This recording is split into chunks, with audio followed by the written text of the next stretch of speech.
So at some point today, the Miami Heat informed Jimmy Butler that his timeout was over.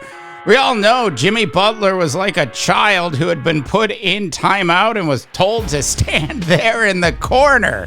Well, that timeout is over, and that child was actually rewarded with a $121 million 2-year contract extension by the Golden State Warriors. It's official, North America.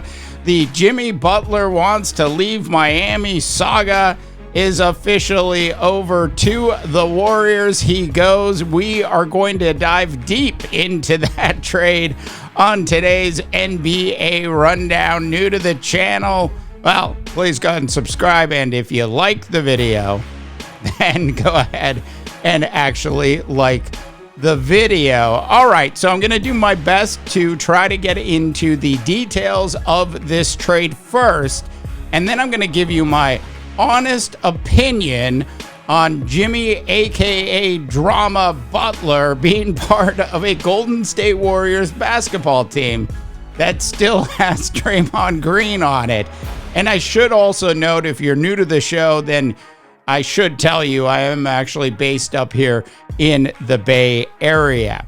All right, so the pieces of the trade that we have so far: Andrew Wiggins, Dennis Schroder, Kyle Anderson, and a protected first-round pick go to the Miami Heat.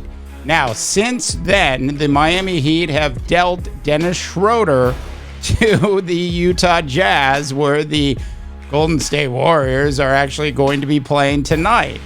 In terms of Kyle Anderson, the original report was he got traded to Toronto from Miami, but that actually fell through. At this point, Miami is trying to figure out what to do with that portion of the contract. I feel bad for Kyle Anderson. Maybe he'll end up back with the Minnesota Timberwolves at some point if he just gets flat out released.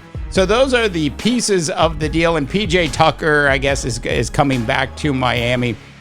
So in terms of what does this actually mean for the Golden State Warriors, and does a Jimmy Butler, Steph Curry, Draymond Green lineup really scare anybody in the Western Conference at this point? I mean, when you consider that Luka Doncic is now going to be playing basketball with his idol LeBron James in Los Angeles, and the Los Angeles Lakers are 10 games over 500 before Luka has even stepped foot on the Crypto.com arena floor. I personally am still struggling not to call it Staples Center. That being said, I absolutely love the fact that the Golden State Warriors went ahead and got playoff Jimmy to actually be on their team. I think it certainly makes a lot of sense from a basketball perspective. That being said, you also have to remember that Jimmy Butler is called playoff Jimmy for a reason. And if the Golden State Warriors between now and the actual playoffs can actually get themselves into the playoffs, then sky's basically the limit for this basketball team this year and next year. Now, while I don't think this means the Golden State Warriors are actually suddenly going to find themselves in an NBA Finals this year, unless there's some other deal down the pike that I'm unaware of, but maybe they're in a better position heading into next season with this nucleus. Now, certainly, I think if you are a fan of two alpha people getting together and having a conversation, then certainly Jimmy Butler and Draymond Green sitting down or actually going face to face against each other in practice every day certainly could be entertaining, must-see video if it ever got leaked by somebody in the Warriors organization. That being said, I'd love to know what are your thoughts on this? Do you think that the Warriors are actually in a significantly better spot? Do you think a Jimmy Butler Steph Curry, Draymond Green, big three, I guess, can actually take a run at this. Look, one thing is for sure is that the three people I just mentioned are getting up there in age, aren't they? And we know that Jimmy Butler has certainly missed a lot of games because of injury. We also know that Jimmy Butler really, and I'm going to throw in one more really here because this is important, really wanted to play in Phoenix. So you got to wonder if the offseason rolls around and if Jimmy, a.k.a. Drama Butler, tries to get himself to Phoenix during the upcoming offseason as well. That being said, this is where we are right now at about 6 p.m.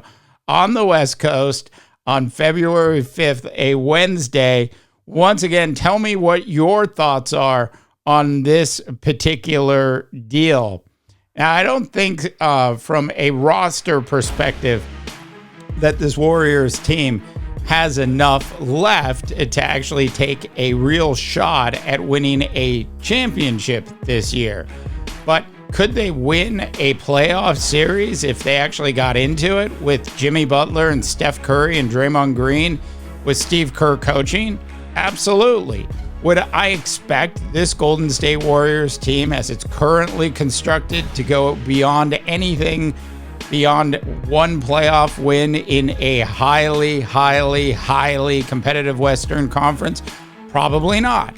But like the AD trade to the Dallas Mavericks and like Luka Doncic being a Los Angeles Laker now, we're going to have to just simply wait and see how all three of these teams actually perform together once they actually get on the court and get a month and a half into the season, or the second part of the season with those players.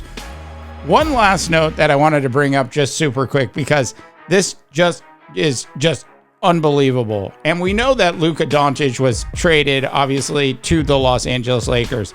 And I'm sitting here 4 days later, and I still can't believe it. I still can't believe that the Dallas Mavericks actually traded Anthony Davis, or actually got Anthony Davis and a first-round draft pick and Max Christie for Luka Doncic, and they didn't get more. Now, that's not to say that I don't think Nico Harrison did a good job in getting Max Christie and Anthony Davis. I think both of those pieces absolutely fit on their team. To be honest, you can take Max Christie and put him on just about any team in the NBA, and he would probably fit in well. Same thing can be said for an Anthony Davis. So I think when we look at the makeup of that Dallas Mavericks team, they're definitely better now than they would have been, but still they don't have, if you will, the third best player in the world on their team anymore. So I think from a Laker perspective, you have to be doing cartwheels if you are a Lakers fan, because wait till you see what Luka and LeBron are able to do. And remember, the Lakers are currently 10 games over 500, and that's before Luka Doncic has even stepped foot on the Crypto.com arena floor. All right, that's what I've got for you today on the NBA Rundown. Once again, new to the show, please go ahead and subscribe. And if you liked it, then like it. For the NBA Rundown, I'm Dave DeBaugh, wishing you all a tremendous rest of your sports viewing day.